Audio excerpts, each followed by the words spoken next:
अब अपना बाप बदल रहे हैं। हमारे बाप तो संविधान निर्माता बाबा साहब ही हैं, लेकिन ये लोग अपने बाप समय समय पर बदलते रहते हैं। बाबा साहब के बिगैर आज किसी का काम नहीं चल रहा। बाबा साहब की जय जयकार वो लोग भी कर रहे हैं जो रात के अंधेरे में उनकी मूर्ति तोड़ देते हैं। तो क्योंकि बाबा साहब के पीछे एक बहुत बड़ा वोट बैंक है, क्योंकि हाथ में लेके तस्वीर, इससे कुछ होने वाला नहीं। संविधान हाथ में लेके घूम रहे हो, बाबा साहब की तस्वीर लेके घूम रहे हो, कुछ नहीं होने वाला।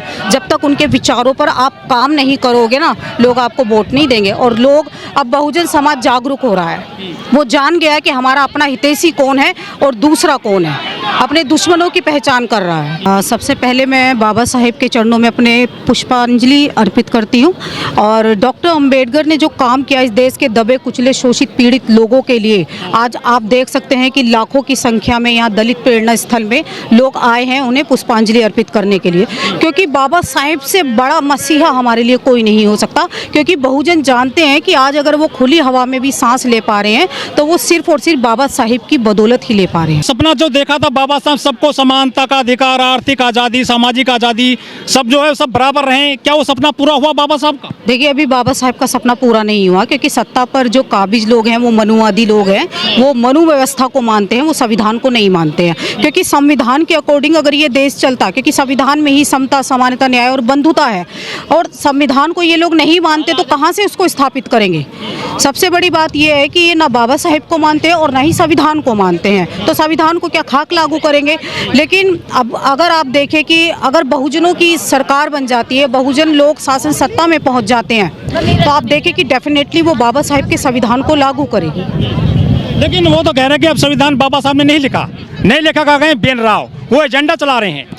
वो लोग मूर्ख हैं और इनके कहने से कुछ होने वाला नहीं। क्योंकि भारत की बात छोड़ दीजिए, पूरी दुनिया को पता है कि बाबा साहेब संविधान निर्माता है। और अभी हाल ही में पेरिस में भी बाबा साहेब की स्टैचू लगी है, तो ये उन लोगों के मुंह पर जोरदार तमाचा है। आप देखिए कि अमेरिका की कोलंबिया यूनिवर्सिटी है, वहाँ पे के मुख्य द्वार पर बाबा साहेब का स्टैचू लगाया गया है, तो वहाँ पे BN राव का होना चाहिए था। तो इनके कहने से कुछ होने वाला नहीं, क्योंकि डॉक्टर अम्बेडकर अकेले एक तरफ और सारा मनुवाद एक तरफ। बहुत सारे बाबा बाहरी हैं बाबा साहब, उन पर आज भी उनकी विचारधारा से ये थर थर कांपते हैं। क्योंकि उनकी जो विचारधारा है समता, समानता, न्याय और बंधुता की, इनकी सत्ता को भी वो चुनौती देते हैं। बाबा आ गए हैं, वो एजेंडा छेड़े हुए हैं, वो यात्रा निकाल रहे हैं हिंदू राष्ट्र के नाम पर। ऐसे ढोंगी पाखंडी बाबा की बातों में नहीं आना चाहिए, जिनको खुद अपना इतिहास नहीं पता, तो वो क्या दूसरों को बताएंगे। मनुस्मृति तो इस देश में बाबा साहेब ने कब की जलाकर खाक कर दी, 25 दिसंबर 1927 को, और उसकी जगह एक सर्वश्रेष्ठ संविधान दिया। वो संविधान जो सबके लिए समानता, न्याय और बंधुता की बात करता है, ऐसा सर्वश्रेष्ठ संविधान बाबा साहब ने दिया। ये लोग बहुत बड़ी गलतफहमी में हैं जो ये सोचते हैं कि इस देश में मनुस्मृति लागू हो जाएगी, क्योंकि अभी संविधान है और संविधान के अकॉर्डिंग इस देश में कभी भी मनुस्मृति लागू नहीं होगी। नहीं, बाबा साहब की प्रतिमा भी तोड़ देते हैं ना ऐसे लोग, तो देखते नहीं है बाबा साहब की प्रतिमा तोड़ना ही इस बात का गवाह है कि वो डॉक्टर अंबेडकर को बर्दाश्त नहीं कर पा रहे कि एक डॉक्टर अंबेडकर ने इनके समाज में पैदा हुआ और क्या से क्या कर दिया। जिस समाज को दबाया गया, कुचला गया, मसला गया, वो समाज आज इनके बराबर कुर्सियों पर बैठ रहा है, तो बाबा साहब को बर्दाश्त नहीं करिए। दूसरी बात कि बाबा साहब जिस कम्युनिटी से निकल कर आते हैं वो इनको हजम नहीं हो रहा, क्योंकि ये सोचते हैं, इनकी नज़रों में हमारी जो इमेज बनी हुई है कि वही दबे कुचले शोषित पीड़ित ये लोग रहे। तो बदनाम करते हैं बाबा साहब, कह रहे हैं आरक्षण देके जाति के आधार पर भेदभाव कर दिया, इन्होंने जाति मजबूत कर दिया देश में आरक्षण के लिए। देखिए, आरक्षण की जो व्यवस्था बाबा साहब ने की थी वो आर्थिक आधार पर नहीं की थी। चंद मुट्ठी भर जो लोग हैं, जो नारंगी संतरे मैं जिनको कहूँगी, जिनको इतिहास नहीं पता है, वो लोग कहते हैं कि भैया ये गरीबी खत्म करने का उन्मूलन है, जबकि ये सामाजिक भेदभाव के कारण आरक्षण की व्यवस्था की गई थी कि जो समाज का जो दबा कुचला वर्ग है उसको समाज की मूल धारा में मिलाने के लिए उन्होंने आरक्षण की व्यवस्था की थी। तो बहुत बड़ी गलतफहमी में वो लोग, और अब तो 10% आरक्षण खुद लेके बैठ गए, अब क्या उसको भीख कहेंगे? अरे तुम इतने टैलेंटेड अपने आप में बनते हो, इतने महान बनते हो, तो क्यों ले रहे हो 10% आरक्षण? छोड़ दो उसको। जो दुश्मन हैं बाबा साहब के, बहन जी के, BSP के, बहुजनों के, गरीबों के, वो भी बाबा साहब को कंधे पर लेकर चल रहे हैं। क्या बाबा इतने जो है सबके लिए आज जरूरी हो गए हैं? बाबा साहेब के बिगैर आज किसी का काम नहीं चल रहा। बहन जी तो बाबा साहब की राजनीति करती हैं, जो बसपा है अम्बेडकरवाद की राजनीति करती है, उनके विचारों पे चलती है, उसके बावजूद बीएसपी को वोट क्यों नहीं मिल रहा है 2012 के बाद से लगातार? देखिए बीएसपी को वोट क्या कि लोग जो है ना आपस में बट गए हैं, आपस में लोग बट गए हैं। और सबसे बड़ी बात यह है कि लोग अपने अपनों की पहचान नहीं कर पा रहे कि हमारा भविष्य किस में सुरक्षित रह सकता, हमारे बच्चों का भविष्य किस में सुरक्षित रह सकता है।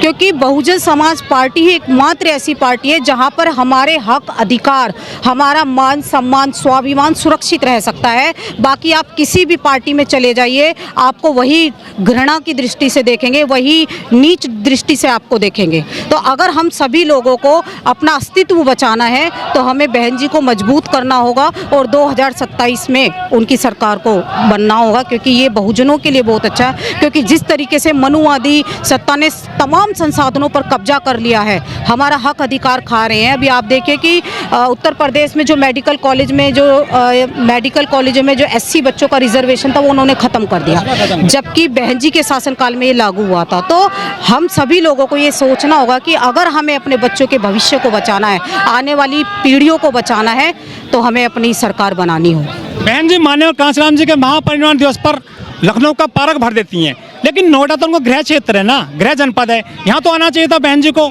पहले खबरें भी आ चुकी हैं सोशल मीडिया पर कि बहन जी इस कार्यक्रम में आएंगी, लेकिन वो नहीं आ पाई हैं। इससे थोड़ा सा जो खुश नहीं है, जो कार्यकर्ता हैं, जो बहुजन लोग हैं। देखिए ऐसा नहीं है, पूरे आप देखें कि दिल्ली में देख लीजिए, नोएडा में देख लिया, आसपास के चाहे छोटे लेवल पर लोग बना रहे हो, बाबा साहब को पुष्पांजलि अर्पित कर रहे हो, वो पूरे देश में हो रहा है और लोग बटे हुए हैं। कुछ यहाँ पर हैं, कुछ दिल्ली में हैं, कुछ अलग जगह हैं, तो सभी जगह बाबा साहब को लोग पुष्प अर्पित करने के लिए पहुँच बहन जी तो घर में है ना आज? नहीं, बहन जी घर में नहीं है, बहन जी की वजह से ही ये प्रोग्राम कर रहे हैं पुष्प अर्पित, सब लोग कर रहे हैं जो दुश्मन है बीएसपी के, तो बहन जी को तो आना चाहिए था फील्ड में आज। देखिए वो लोग सिर्फ दिखावे के लिए कर रहे हैं, वो दिखावे के लिए करते, बहन जी दिखावे के लिए नहीं करती है। उन्होंने भी पुष्पांजलि करी है, उन्होंने भी बाबा साहब को याद। कांशीराम जी जरूरी है, बाबा साहब जरूरी है, ये बताइए।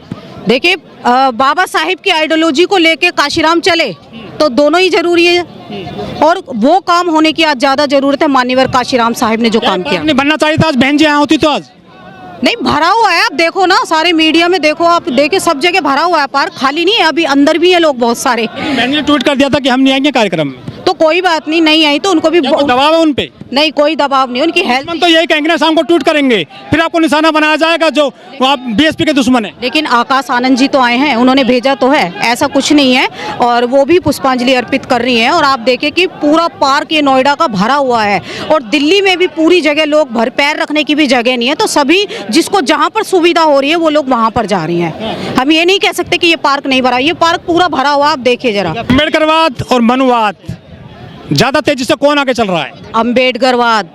अम्बेडकरवाद जो विचारधारा है ना, वो बहुत तेजी से फैल रही है। भी बोलने के नाम पर तो मर्डर हो रहे हैं देश में, प्रदेश में। तो यही तो ये लोग नहीं चाहते, यही नहीं चाहते कि ये लोग बाबा साहेब को ना माने, इनके अंदर डर पैदा कर रहे हैं कि हम किसी की हत्या कर देंगे और लोग आगे नहीं आएंगे। लेकिन ऐसा नहीं है। बाबा साहेब को जो भी पढ़ लेगा वो कोई भी शोषण अत्याचार नहीं सहेगा, वो अपनी आवाज को बुलंद करेगा। क्योंकि पहले क्या था कि मार दिया, पीट दिया और घर की चार दीवारी में कैद हो गए, लेकिन अब ऐसा नहीं है। वो विरोध करेगा उस व्यवस्था का, उस गलत चीजों का विरोध। मारे जाएंगे जय भीम के नाम पर। देखिए जब तक ब्राह्मणवाद की सरकार रहेगी नहीं, जब तक आप देखिए कि मारना और मरना हमारे लोगों को भी बहुत अच्छे तरीके से आता है, क्योंकि हमारे लोग संवैधानिक दायरे में रहकर काम करते हैं, वो कभी भी संविधान का उल्लंघन नहीं करते हैं। अगर मारने की बात आई तो हमारे लोग कम नहीं है ना। बस एक बार पावर में अगर हमारा समाज आ जाता है, हमारे लोग आ जाते हैं, तो आप देखें कि हमारे समाज की दिशा और दशा दोनों बदल जाएगी। बाबा साहब ने कहा था कि जातियां हमको खत्म करनी है, एनिहिलेशन ऑफ कास्ट, उन्होंने किताब भी लिखी। लेकिन हमारे जो देश में, प्रदेश में जाति के नाम पर गाने, चमार के, जाटों के, खटीक के, पासी के, वाल्मीकि के, ये जो गाने बन रहे हैं, बाबा साहब ने तो कभी ऐसा कहा ही नहीं था कि आप जाति को जो मजबूत करिए, लेकिन जाति मजबूत करी जा रही है आज तो। देखिए, जाति जो मजबूत हो रही है वो उन तमाम धर्म ग्रंथों की वजह से हो रही है जिनको लोग अपना आदर्श मान रहे हैं। चाहे वो मनुस्मृति को आप पढ़ लीजिए, महिलाओं के लिए इतनी गंदी घटिया बातें लिखी हैं कि इंसानियत और मानवता भी शर्मसार हो जाए। वेद को पढ़ लीजिए, कुरान को, यह तमाम हिंदुओं के तमाम धर्म ग्रंथ है जिसमें जातिवाद का जहर भरा हुआ है। तो वो जब तक नष्ट नहीं होंगे, क्योंकि बाबा साहिब कहते हैं कि जिन पर इसकी नींव टिकी हुई है, यानी उन तमाम धर्म ग्रंथों को डायनामाइट से उड़ा दो। बाबा साहिब कहते हैं कि इनको डायनामाइट से, बम बारूद से इनको उड़ा दो। तो जातिवाद तब तक नहीं खत्म होगी जब तक लोगों के अंदर इंसानियत और मानवता नहीं जागेगी, जब तक वो लोग हमें भी इंसान नहीं समझेंगे, जब तक वो रोटी बेटी का संबंध नहीं करेंगे। रोटी बेटी का संबंध ही कर रहे थे नांदेड़ में, सक्षम थाटे की जो है मर्डर कर दिया गोली मार करके। ये भी आसान नहीं लग रहा है काम देश में। बिल्कुल आसान नहीं है, लेकिन वो सोच से तो मनुवादी है ना, उसकी मानसिकता जो है मनुवादी सोच है। क्योंकि आप देखिए कि जितने भी पिछड़े समाज के जो लोग हैं उन पर ज़्यादा हिंदू बनने का नशा छाया हुआ है। वो अपने आप को सबसे ज़्यादा हिंदू मानते हैं, कट्टर हिंदू मानते हैं, जबकि इनकी औकात भी उसी श्रेणी में है जिसमें SC ST और OBC।